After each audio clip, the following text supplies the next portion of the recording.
Can't blame them for that because they're used to building through the free agency. And I understand that, but what I'm saying is that they had to at some point in time look to the future.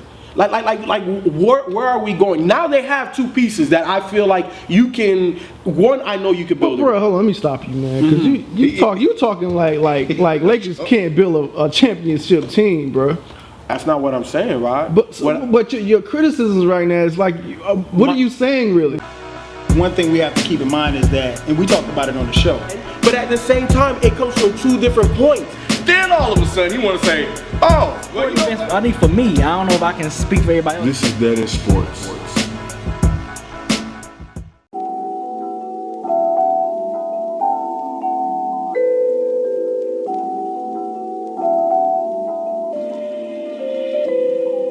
What's up, everybody? Welcome to a new episode of DeadEndSports. We're getting together. Got to my left, FIFO. What's up? Smartest sports analyst you never heard of, but you're gonna get to know him now. To my right, the 430 producer extraordinaire, picking at his nails. Missing is 12 Cal, who was unable to shoot today, but and shout out to him, man. We missed you, man, but we'll catch you Tuesday on the podcast. What you guys should listen to every Tuesday, 9 p.m. blogtalkradio.com/DeadEndSports. If you miss anything, you can subscribe to the iTunes podcast and catch it there, or Stitcher, wherever you get your SoundCloud, SoundCloud, a little bit of SoundCloud. I've been slacking on that a little bit. But yeah, man, hit that iTunes, man. Leave us a rating too. But it's just three of us, and a lot has happened, and we needed to Address it. Talk about it, man. This free agency has been insane. You're talking about an NBA free agency where 1.4 billion was spent first day of free agency. A lot of people to move. A lot of the rumors that people were saying, or putting out there throughout the season didn't come true. So let's jump out there, man. Let's go ahead and jump into it. Let's start with the Cavs. They've made a lot of moves. They basically re-signed every damn body. They should. They were 2 games away from a championship with a dismantled, injury-riddled roster. And no bench. So, what moves did they have? They didn't have to make no moves. They just needed to make sure everybody was coming back. Put up the money. Yep, that's pretty much all I had to do. Just put up the dough. Sign that check. Yep. For Dan Gilbert, it's all about put up or shut up. And you wrote that letter to the best basketball player on the planet. He decided to come back. Now it's about signing them checks and putting your money where your mouth is. And he's doing that. And at the end of the day, if you want to win a check, you can't do it on the cheap side. You're gonna pay some luxury tax. 50-something million is what he's estimated to be paying. In luxury tax. Were you surprised? We all knew that they would have bring back Shumpert, Tristan Thompson, Mozgov. They picked up his option, which made sense. Black said, have you guys seen what Black said? Yeah, they win the championship next year. Black said they're winning the championship next year. Cleveland might be winning the championship. What do you think about that, B? Because people already saw it. What do you think about that? What do you think about Black just going on record right now saying we're winning the championship next year? I mean, I understand why he would feel that confident because, like FIFO stated earlier, they was 2 games away from winning the championship without Kevin Love, with nothing pretty much. So now, if you, of course we can't predict the future, but if you have a healthy Kyrie Irving that's balling, a healthy Kevin Love, if you add a couple of those pieces that we just mentioned, JR's number 4 option. So I'm just saying, if you consider those pieces that we just mentioned that they might add in as well, I mean, I don't have an issue with him saying that. I would probably feel that way if I know I'm coaching that squad next year. I'm like, look, I think we got a shot at making a run to this title and getting this championship next year. Who else in the Eastern Conference right now are you looking at? Well, Greg Monroe just signed to the Bucks. They're not ready yet. Who else in the Eastern Conference that you be like, okay, this team is gonna give them a run? Greg Monroe got 3 years for $50 million. Y'all think that's a good deal for the Bucks? What do you think about him on that Milwaukee team and not going to New York? I mean, because you figure, Kid did a good job his first year at Milwaukee. They went to the playoffs. They kind of pushed Chicago a couple. They beat them 2 games, right? Did they push them to 6? Yeah, they pushed Chicago to 6. Yeah. And without Jabari Parker, now you got Jabari Parker returning. You have a solidified power forward that can go and get you points in the paint. So hey, you know, and they signed that other dude too, Middleton. Chris Middleton. 70 mil. Yeah, so another overpaid player. But you know, I think he could develop into that 70 mil. I don't think he's overpaid because of his age. What he brings to that roster, they need that because they don't have another guy that can hit a jump shot outside of Jabari when he comes back. So I like Greg Monroe there. I like what the Bucks are doing. They're not ready yet, but they will be in the next year or two. They will. They just need to. It was a playoff team. Exactly. Exactly. They just need to make more playoff runs, get heartbroken, and learn. If they make the playoffs, whoever they face in the first round, they're gonna push them again, man. It's gonna be like, whoa, Milwaukee's not young, talented, athletic, long. And with a good coach that's confident, like you know, he got Jason Kidd coming off his first year They'll with probably Milwaukee. fire Kidd and bring in some.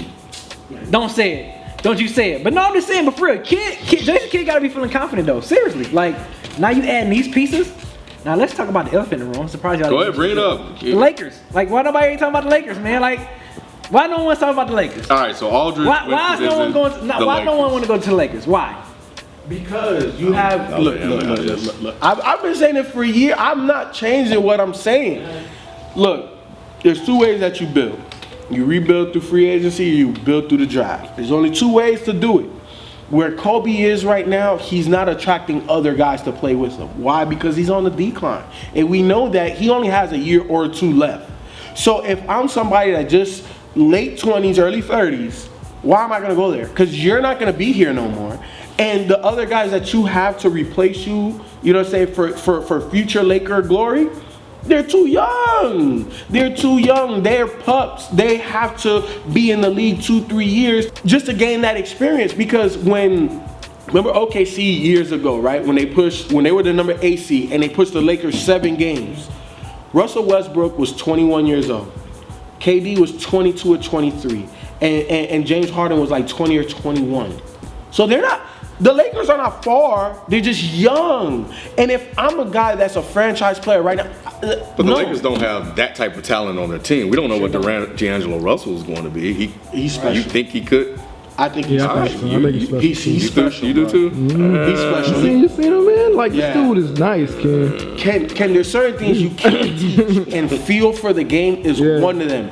And like Kyrie you own Russell? I mean, he can shoot, he can dribble, he can do everything. Just like with Kyrie Irving, I was telling people when Kyrie Irving played them 10 games to do, I was like, look, dog, I'm telling y'all, Kyrie Irving is that dude. And I'm like, he plays like the game just comes to him easily. And Russell is kind of, I'm not saying he's on that same level, but like when I watch him, I mean, I'm like, okay, Russell, he plays like he got a feel for the game. So I was just still iffy on why they picked him over, Okafor. Because they thought they can get somebody in the free agent. They thought they can get Aldridge. They thought they can get Cousins. Yeah. And what you're saying is where they went wrong in the Aldridge meeting is what they're saying is that they focused on the past and less on the future. And Aldridge want to know, like, what's in the future. Yeah. And, they said that they started that presentation with all the off-the-court advantages that LA brings. You know what I'm saying? So I think that the Lakers and the Knicks are somewhat rooted in the past of, like, oh, we're a big media market. This is big media market. Yeah. Like this is all you need. You don't need to be in New York and LA to get those same opportunities that you once needed to be in those cities for. So I think that's what they're trying to convey, and that's irrelevant. You said on the show Tuesday that you see LaMarcus going to San Antonio. San Antonio's perfect for him. Perfect. And how B always says, like, that's going to extend Tim Duncan's career another 3 years. You know what I'm saying? That extends LaMarcus's career till 19 years if he wants to play. A smart coach that know how to utilize it. Exactly. So now it's just retooling those pieces because I think a Tony Parker will fall off. So what are you going to do? Right. So you're going to have to bridge some gaps. But you have Kawhi and you have LaMarcus. You can build around those 2 pieces right there. Yeah. So that's right there is the best situation because not only are they offering something in the present, they have the past that is a foundation for you to win, and they have a future in Kawhi. And even if Popovich steps down from coaching, You don't think none of them other people that he got on that sideline with him can't take over? What's it called? Deal with Atlanta. Exactly. Who the hell? And he's running the whole show now. Yeah, that's what I'm so saying. yeah, man, San Antonio's where to go. No state tax, and you close to home. You close to home? Like that's a win-win-win-win-win. Like, come on. When you look at San Antonio where they are, because they've done it the right way, they've drafted the right way. When you look at the Lakers, who have they drafted? Kobe? Well, no, they didn't try. But what I'm talking about, young Randall? Russell? Okay, okay, as of late, because they've had high draft picks. But what I'm saying is that they haven't drafted well to have those. They haven't drafted late well like the Spurs have drafted late well. to build that foundation and that roster around your guys. You can't blame them for that because they're used to building through the free agency. And I understand that, but what I'm saying is that they had to at some point in time look into the future. Like, where are we going? Now they have two pieces that I feel like you can. One, I know you can build. Bro, hold on, let me stop you, man. Because you talking like Lakers can't build a championship team, bro. That's not what I'm saying, Rod. But your criticisms right now is like, what are you saying really? The Lakers had some moves that got blocked or didn't happen, and I give Mitch Kupchak, a lot of credit for trying to pull those off. But at the same time, that didn't work. So what else were they trying to do? And just where the Lakers are right now is where I said that they needed to be in a while ago. You needed to be bad to get good, because that's the only way that you get good young players. So for me, I like where the Lakers are. I like where they are right now. You know what I'm saying? And I feel like when Kobe leaves, they're still not going to be a playoff team. They're still going to add more young talent. But that's where you have to look at. You have to let the D'Angelo Russells and the Julius Randles of the world become somebody in the NBA. Once they become somebody, then you're looking like, okay, these two guys are established. They're up and coming. If I come, we'll have something. And I think that's what the Spurs have. So you think that's going to take 4 years for somebody to see that, though? If they don't get it before 4 years, it's not happening. With the way people are signing contracts, Right. who's going to be out there? I think that the reason why I said 2 to 4 years is because that's when those two young pieces will be able to give you championship level basketball. That's the beginning of their going and ascending into the playoffs. They're too young to do it right now. They need some time. All right. And a veteran guy's not going to go there to waste time. He wants to win now. We got a couple of players that signed some massive deals. Anthony Davis is one. Yes. You know what? Worth 145, 5 years. Yes. Them locking Anthony Davis in, I think it's really on the front office to kind of put those surrounding pieces around him. Like So it's within a these smart next, move. of course, because he's gonna be that guy, man. He's gonna be that guy. And I think, he's gonna. The new LeBron. Yeah. He's gonna be that guy. I mean, I ain't A gonna. new Shaq. Shaq had a contract. New whatever. I mean, when LeBron talking about not in terms of ability, I see skill, what you're talking saying. about in terms of he's that star, that mega star, star. yeah. The number one player in the NBA. Over KD. Yes. He leapfrogged him. Russell. Yes. He's leapfrogged KD because of injuries. Because of injuries. Okay. But I even think because of skill set, I think once he gets like he hasn't. He's nowhere near. He's nowhere near. He's nowhere near. So y'all cool with 5 for 145? Oh yeah. Yeah. If I'm a GM, I'm locking him. Okay. You gotta think New I would try to Orleans. give 200. Yeah, you gotta think New Orleans is a small market city, you know. So you want to try to do something kind of attractive to attract a superstar of that magnitude. So now at this point, He is, man. So now at this point, Ken, I'm watching him all I know. next year. At this point, you got to. If you're a GM now, okay, we lock this guy. Yeah. We got him, and he said he's committed. He said I am here for the long haul. He did. So now at this point, him saying that, all eyes on that front office. His numbers now, look great. Yeah, because now you gotta put those good pieces around him. And if you can't do that within this 5-year span, and y'all still a round one and exit team. Does he have the killer instinct, B? Think about it, man. He go anywhere. That team is going to the playoffs. They're a championship Just about anywhere. Like they might win the finals. From now, what he's been able to do this year, Yeah. you put him on any team, they're going to the playoffs. I think you put him on. You put him on Lakers. You put him on Cleveland. You put him on the Heat. Anywhere. They going to the playoff and they're gonna be scary. Does he have the killer instinct that a guy of his skill set need to win? I think I've seen enough. It just so happened that freaking Golden State Warriors was just We know, but I'm just talking about what you guys have seen. From what I've seen in the that playoffs, Dude, He can play, but does he have that will? his first stage this year in the playoffs? He impressed me. He got that eye, man. He got that eye, man. He was Not a believer yet. Really? I see the Ken. I see the numbers. I see the ability. That dude is all over the court. Dude, like he was he's all over the place court. against Golden He's scary all over the court. Yes. Like it's not many On people both like sides. that. On both sides. KD was like that. Yeah, I'm gonna tell you like know what I'm this. Anthony Davis is the epitome of positionless basketball. Yep. Where do you want to put him? What team you want to put him on? It don't matter, bruh. It don't matter He'll who you fit. play He'll next. get in where he fit in. And he'll dominate. Right. And he'll put up them stupid numbers. Dude, it's crazy. This dude is that next guy. And I think he's leapfrog KD for this reason. He's more of an impact on both sides of the court than KD is. Y'all cool with that? You I'm guys cool with are that. cool with I'm fine with that. Lillard getting 120 for 5 years? Hell yeah, he earned it. 120. He earned it. Davis got 145, and he's a transcendent player. Cap going up. That's all I'm gonna say. Cap going up because that's 30 more than Kyrie. I don't think he's worth 30 more than Kyrie, but I just think it's timing when he signed versus when Kyrie Who else signed. they gonna sign anyway? Exactly. I mean, like LaMarcus is gone.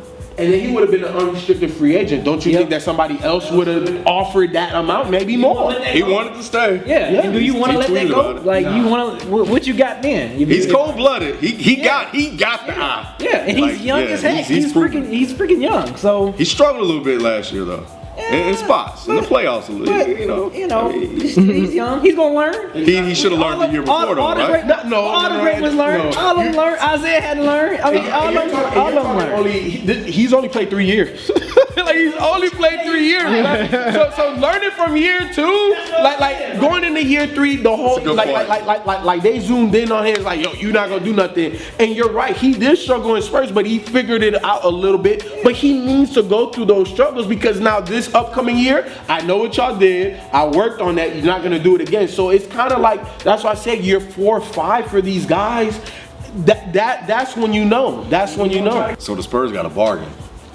Kawhi Leonard, 90 years for 5.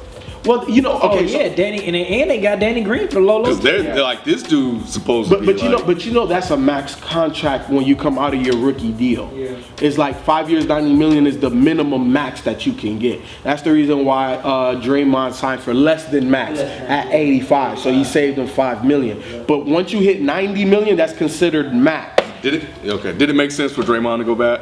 Yeah.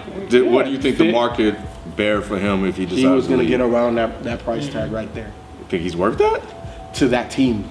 To anybody that team. else though? There's some other teams that can use him in that way, but so those teams are already winners and they don't have the cap space to pay him. So he's a product of that system. Who, Draymond? Yeah. Slightly. Say it again, what were you saying? He's a product of that system. No, his skill set is his skill set, but he's able to use that skill set for that team. Okay. Not every team needs him to do that. That team needs him to do that, and that's what he does best. That's why it works there. Yeah, that's true. I was just kind of hoping the Pistons would. So you wanted him? Yeah. So you would have taken him? Because now with Monroe going, we had that perfect. Even though we got a stretch forward, but Draymond Green, he would have been perfect. And he's from Michigan. Yep. Like that was a consideration. I wouldn't have minded us paying him that much bread. I'm like, cool. We got our small forward now. We got our power forward. Like him better than Josh Smith, huh? Hell yeah! All right, Miami. Goran Dragic, he's coming back. 5 years, $90 million. I think that's good. Wade's coming back. 1 year, $20 million. Mm-hmm. Pay the man. He's worth it. Is Bosh gonna be okay? He's worth. Yeah, Bosh will be fine. He's making. So Bosh is making 22 next year. Wade's making 20. Wade's still the main guy on that team, regardless of what you guys say. Agreed. Agreed. You were arguing with me earlier, though. I just said that I don't think that his on-court value is worth $20 million. Now this 1 year, look, like I said, not $20 million over across 3-4 years. Right. This 1 year, I give him that, and then to me, it all depends on who else they're able to bring in. So I don't think that Wade over the course of the next 3 years is worth $20 million each of those years. But he's earned his $20 million this year. I'm not arguing it. It's a 1 year deal. And then we don't, and then we don't know who else they're gonna bring in, and we don't know how much that salary cap is gonna jump up where you can pay him this $20 million and get somebody else. You like it, B? So, Wade, $20 million, 1 year. Goran Dragic. Give him. That's fine. I'm cool with that. I don't have an issue. You have an issue with that? You think you should Hell pay him no. more? Oh, okay. I'm about to say like that's fine. I think next year they need to You give got him you this got Justice long-term Winslow. deal. You got Winslow over there now. They'll be scary next year. Yeah. Millsap stayed with the Hawks, but they lost DeMarre Carroll. Do you think the Carroll loss will impact them at all? And what do you think about Millsap staying? I don't think that the DeMarre Carroll losing is going to impact them that much. I think more so on defense than offense because draft day we got Tim Hardaway Jr. And I think Tim Hardaway Jr. and his offense in this, I think he's going to be better than DeMarre offensively. Defensively, we're going to lose a little something. And DeMarre was a 3-and-D player. He was a 3-and-D player. I think Tim Hardaway got to get better on defense. And I think his ceiling offensively is way higher than DeMarre Carroll. I think we retooled pretty nicely, because you're going to lose something. Exactly, and then now we got Thiago. So I like the moves that the Hawks have done. I'll tell you this, though. I don't think the same DeMarre Carroll we saw in Atlanta we're going to see in Toronto. I agree with that. That's going to be a complete. He got his payday. He got his payday. He got his payday just because of this Atlanta team. I agree. Yep. I completely agree. And I think with T.I. Splitter, I think that's gonna put Al Horford at his natural position. Because I got sick of seeing him playing center. Because I'm like he's not a. He could play it, but he's not a starting five. Not a starting five. Let's burn through the rest. We got Jimmy Butler coming back for the Bulls. You guys like that? Yes. Yeah, he had a good break. I think he won Most Improved Player, right? Yeah. I mean, Yeah. And he was what, all defensive second and first team? You agree with FIFO saying earlier that he should be the number one option over Derrick Rose? Scoring option, you can probably say that. Because, I mean, I guess this year you didn't really see flashes of Derrick Rose like really taking over offensively. Like, Butler was that dude. Butler was scoring 30, 35 a game. You know what I'm saying? Not saying he averaged that. Butler season. resigned. Yeah, Butler resigned. So 95. Yeah, 95. So yeah, you can he's a shooting, he's a scoring guard. So player option. yeah, Third year. Yep. He trying to make He's trying to make that money. You like Monte Ellis in Indy? Oh, so that's official now. Yeah, it is. Yeah. It is. Okay. For me, They needed to. they needed a two and they needed scoring. I don't know if I like him there, but what he brings to that team is what they needed. So I'll see how Frank Vogel makes that work. Clippers got Stevenson. You think he gonna do good over at Clippers? No. I think he Lance Stevenson? he done? made He he's made his done. money in Indiana. You think he's Yeah, he made his name in Indiana about his foolishness. You don't, over Coach Doc, you don't think Doc Rivers? You think Doc Rivers gonna make it work? You don't think so? We'll see. We'll see. like I'm this. not high. I thought Stevenson was overrated. Lance and Austin Rivers are going to dominate that second string. We'll see. I'm gonna hold you to that. That's right, because JJ Redick's still gonna start. And who's gonna be the small? Because now Paul Matt Pierce. Burns. Oh, that's right. Paul Pierce did sign with them Yep. too. He signed with who? With Clippers. Oh, Paul yeah, Pierce. yeah. So he brings some good veteran, clutch. I keep telling y'all, man, how clutch Paul Pierce is. In the playoffs, I kept saying Blake needs to step up in those key moments because he has too many turnovers. Now Paul Pierce gives you another option. It's like Blake turnover. You know what? You're not getting the ball no more. It's gonna be Paul Pierce and CP now. You know what I'm saying? So now they have another viable option. This just came in. It just flashed from NBA.com app. Robin Lopez is going to the Knicks for 4 years.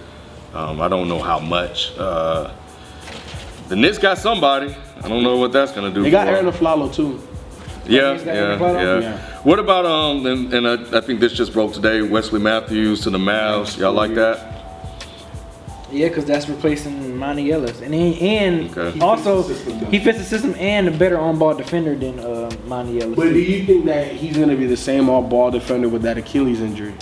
Portland's in trouble. You don't know. Yeah, hell yeah. Batum's gone.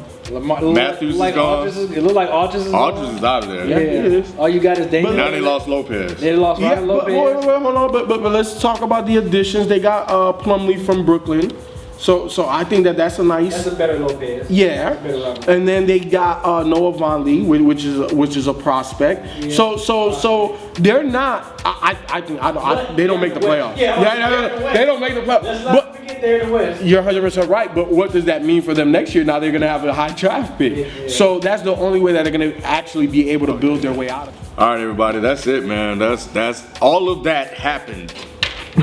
In the first in the two last and a half, 2 or 2 3 and a half, days. 3 days. All of that. And there's still some players that we didn't talk about, like Jay Crowder going back to Boston, Amir Johnson going to Boston, little Nick Stauskas being traded, stuff like that. What did he do?